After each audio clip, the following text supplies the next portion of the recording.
اهلا ومرحبا بيكم. تعالوا نعمل مع بعض رز الصيادية، رز السمك ورز الجمبري بطريقة جميلة جدا وسهلة وبسيطة وكلنا طبعا عارفينها، بس هقولها للبنات المبتدئين. تعالوا نبدأ مع بعض الفيديو. زي ما انت شايفة كده انا بقطع بصلاية كبيرة قطع صغيرة.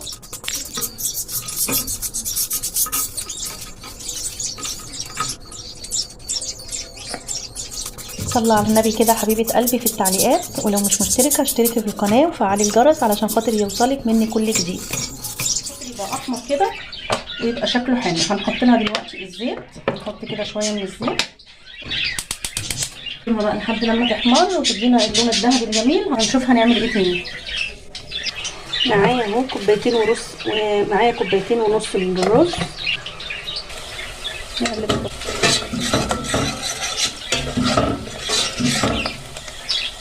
صلوا على النبي كده في التعليقات وقولوا لي رايكم في الفيديو النهارده. اشتركوا بقى في القناه لو مش مشتركين وفعلوا الجرس علشان خاطر لما انزل اي فيديو يوصل لكم.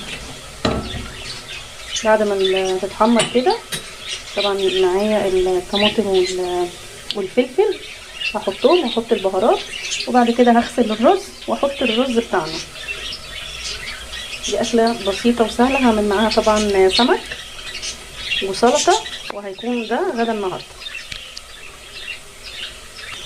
بحب اقدم لكم كل اكلاتي السهله والبسيطه والاقتصاديه واللي على قد الايد.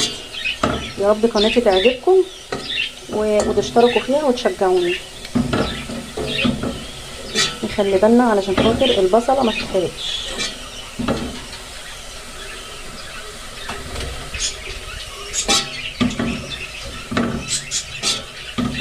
هي كده تمام زي ما انتم شايفين. هنضيف بقى قرن الفلفل والطماطمايه،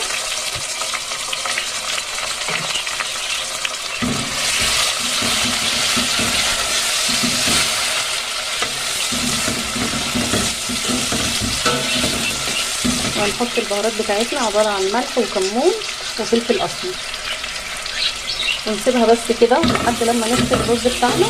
ونخلي بالنا علشان خاطر ما تلزقش في الحله. بعد ما حطيت الملح والكمون والفلفل الاسمر وحطيت كمان مكعب من الماجي بيديها طعم جميل قوي، وغسلت الرز اهو. هضيف بقى الرز بتاعنا وهنقلبه وهنديله الميه بتاعته.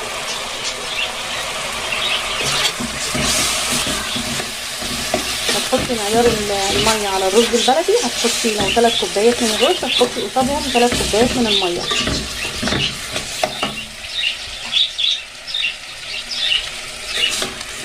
وهيطلع معاكي جميل. مجرد ما الرز يغلي ويبدا يتشرب هنوطي عليه النار علشان خاطر الرز بتاعك يكمل سواه وما يتحرقش كمان منك.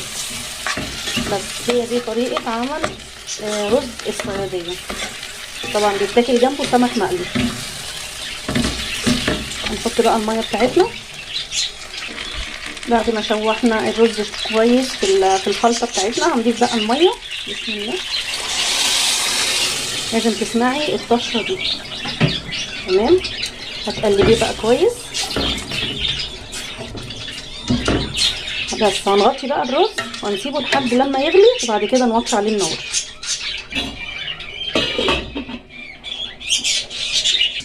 تعالوا لما نشوف الرز بتاعنا. بصوا هي كده بتغلي اهي.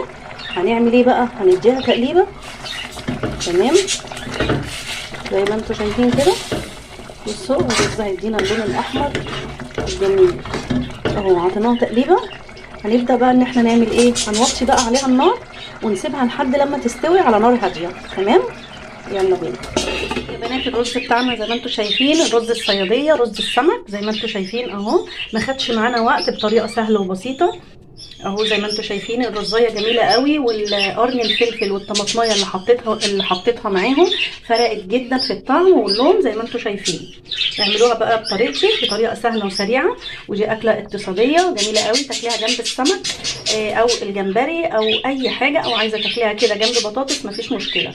دي اكلتنا النهارده. صلوا على النبي في قلبكم كده، ولو مش مشتركين اشتركوا في القناه وفعلوا الجرس علشان خاطر يوصل لكم مني كل